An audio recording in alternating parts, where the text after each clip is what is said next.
Visiones y revelaciones completas de Ana Catalina Emmerich. Episodio 124. Jesús deja Bezek y va a Ainón. Jesús continuó enseñando y sanando delante del albergue. Los que se iban a bautizar, la caravana de los paganos y muchos otros se dirigieron al Jordán para pasar al otro lado. El pasaje estaba a 1 hora y media al sur de Bezek, cerca de la ciudad de Sartán, junto al Jordán a 1 hora de Bezek. Del otro lado, entre Bezek y Sartán, hay un lugarejo llamado Adam. Cerca de Sartán es donde se paró el Jordán cuando pasaron los hijos de Israel. Allí hizo fundir Salomón cacharros y utensilios. Hay todavía algunas de estas industrias, y al oeste de la vuelta que da el Jordán existe un taller instalado en una montaña que se extiende hasta Samaria. Encuentran ahí algo como cobre y bronce. Jesús enseñaba durante el camino. Cuando le preguntaron si pararía en Sartán, contestó que otros lugares lo necesitan más, que Juan había estado aquí con frecuencia, y que le pregunten a él si había comido sabrosamente en buena mesa, y si se había divertido en este lugar. Había allí un vado amplio para pasar el Jordán. Después tuerce el Jordán hacia el oeste. Del otro lado caminaron como 2 horas hacia el oriente, a la parte norte de un arroyo que se echa en el Jordán, no lejos de allí. Llegaron a un arroyo junto a Sucot, a la izquierda. Descansaron entre Sucot y Ainón, a 4 horas de distancia, bajo tiendas. Cuando pasaron el Jordán pudieron ver a Salem, del otro lado, que hasta ese momento lo había cubierto la ribera montañosa. Estaba en medio de la desembocadura oeste del Jordán, frente a Ainón. En Ainón había una gran multitud de gente. Los paganos se habían extendido entre la colina de Ainón y el Jordán. Habían acudido 10 fariseos, de Ainón algunos, otros de diversos lugares. Entre ellos el hijo del fariseo Simeón, de Betania. Con todo había entre ellos prudentes y moderados. En la parte norte de la montaña hacia arriba está Ainón, como pequeña ciudad, como suelen ser las casas de lugares de recreo. En esta parte de la ciudad estaba la desembocadura de la fuente del estanque de los bautismos, situada al oriente de la montaña. La fuente de agua era llevada en canales de hierro. Esta desembocadura se había cerrado y se abría solo según la necesidad. Había una casa para el cuidado de la fuente. Delante del lugar vinieron los fariseos, entre ellos el hijo de Simón el leproso, al encuentro de Jesús. Lo recibieron amigablemente, con deferencia y respeto. Llevaron a una tienda a Jesús y a sus discípulos, les lavaron los pies, sacudieron sus vestidos y los refocilaron con pan, miel y bebida. Jesús manifestó que estaba contento, que había allí gente bien intencionada. pero le pesaba que pertenecieran a esa secta de fariseos. Siguió con ellos a la ciudad y entró en un patio donde le esperaba gran multitud de enfermos, extranjeros y del país. Yacían en parte bajo tiendas y en parte en las galerías de la casa. Algunos podían caminar. Jesús sanó a todos con la imposición de las manos y con exhortaciones. Los discípulos ayudaban a traer enfermos, a levantarlos, a desatarlos de sus vendas. Varias mujeres con flujo de sangre estaban a distancia, pálidas y veladas. Cuando Jesús terminó con los enfermos, fue hacia ellas, les impuso las manos y las sanó. Había baldados, hidrópicos, tísicos, con granos en el cuello y en el cuerpo, que no eran impuros, además de mudos, sordos y dolientes de todas clases. Este patio terminaba en un corredor de columnas donde había una entrada. Había muchos espectadores, los fariseos y algunas señoras. Jesús estaba con los fariseos aquí, porque había entre ellos algunos moderados, y lo habían recibido bien y sinceramente. Por eso les dio aquí ciertas preferencias. Quería mostrarles que no tenían razón en decir que solo se juntaba con publicanos, pecadores y mendigos. Quería también mostrarles que les daba el honor que les era debido siempre y en todas partes donde se portaban correctamente. Aquí se empeñaron ellos mismos en mantener el orden entre los enfermos, y Jesús dejó que hicieran todo como les parecía a ellos. María de Sufán. Mientras Jesús estaba ocupado en sanar a los enfermos, entró por la puerta trasera del gran corredor una apuesta señora de mediana edad, vestida a modo de extranjera. Llevaba cubierta la cabeza y los cabellos con un velo delicado, cuajado de perlas. La parte superior la cubría desde el cuello un corpiño que terminaba en forma de corazón abierto por los lados.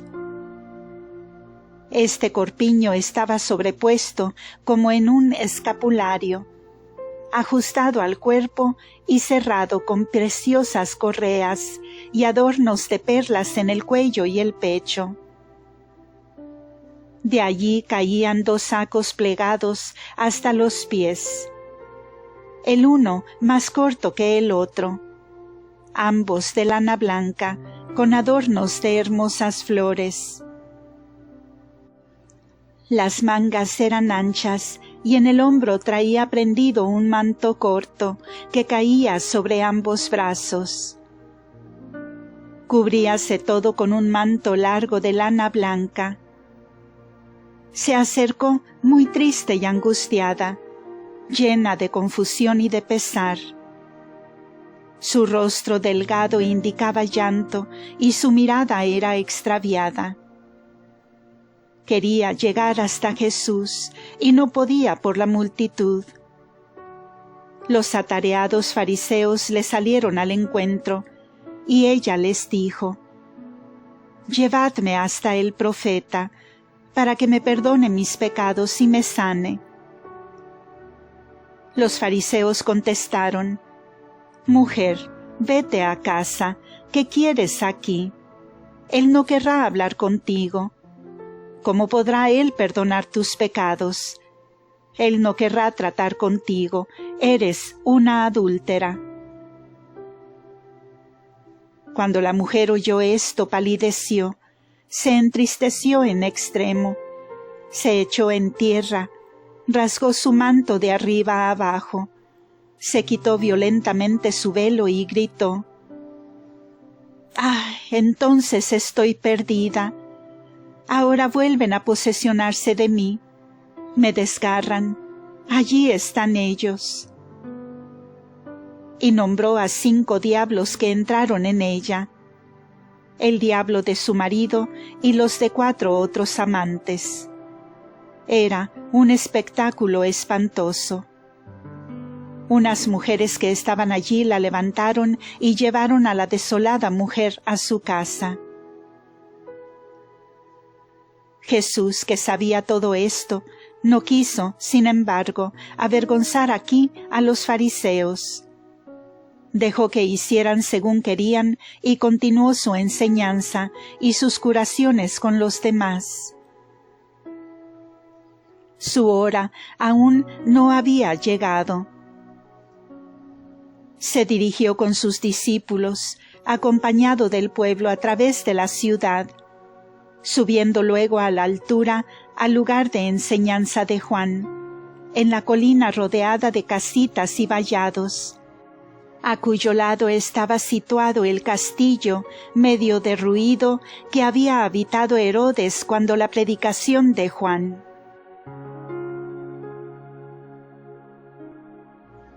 Todo el contorno de la colina estaba lleno de pueblo que esperaba a Jesús. Este subió al lugar de la predicación, cubierto con lonas por arriba y abierto por los 4 costados.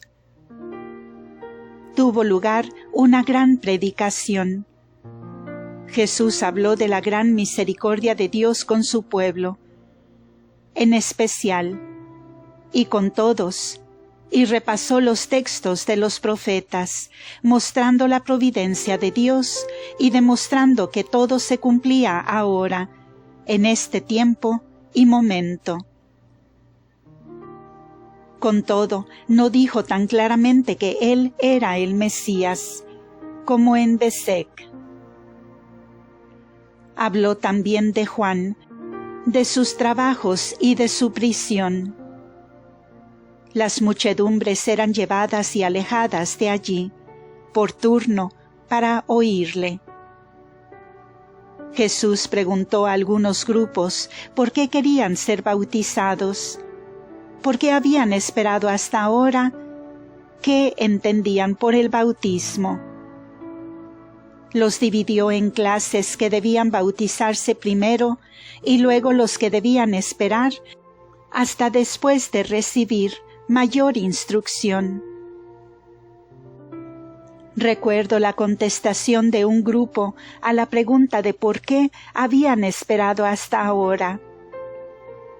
Dijo uno: porque Juan siempre enseñaba que vendría uno que era más grande que él, y así hemos esperado para recibir mayor gracia. Sobre esto levantaron la mano todos los que eran de la misma idea y formaron así un grupo que recibió de Jesús algunos avisos y la indicación del tiempo en que debían bautizarse. Por la tarde, a las 3, se dio por terminada esta gran enseñanza. Jesús fue con sus discípulos y los fariseos a la ciudad, donde le habían preparado una gran comida en una sala del albergue. Pero cuando Jesús llegó a la sala del festín, no entró, y dijo: «Yo tengo otra hambre». Y preguntó, aunque lo sabía perfectamente, por la casa donde vivía la mujer que habían alejado de allí en la mañana. Le señalaron la casa que no estaba lejos, y dejando Jesús a los demás, entró en el vestíbulo de esa casa. Yo he visto, cuando se acercó Jesús, el terror de la mujer. El demonio que la poseía la arrojaba de un rincón a otro de la pieza. Parecía un animal que trataba de esconderse. Cuando Jesús entró al patio y se acercaba a donde estaba la infeliz, salió volando desde su casa y se metió en un sótano, ocultándose en una especie de barril que era más angosto arriba. Y al querer ocultarse, se partió el recipiente con mucho estrépito, porque era un gran tonel de barro cocido. Jesús al fin habló y dijo: María de Sufán, mujer de...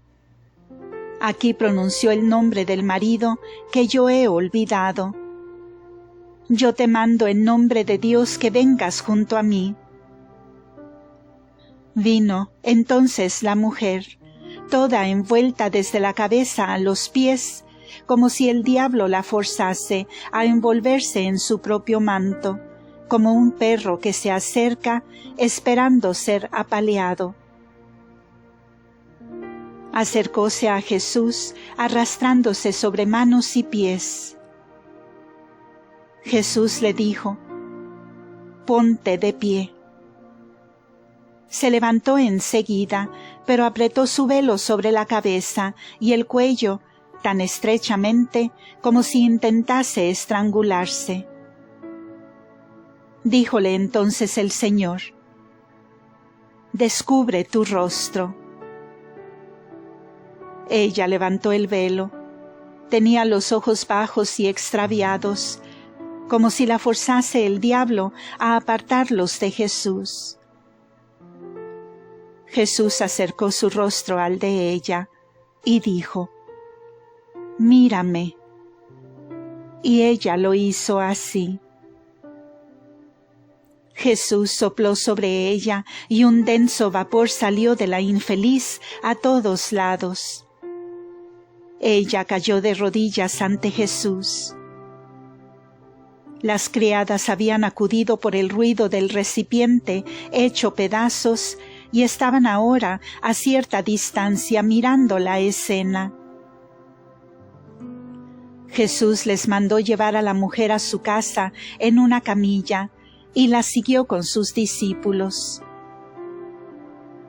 La encontró allí hecha un mar de lágrimas.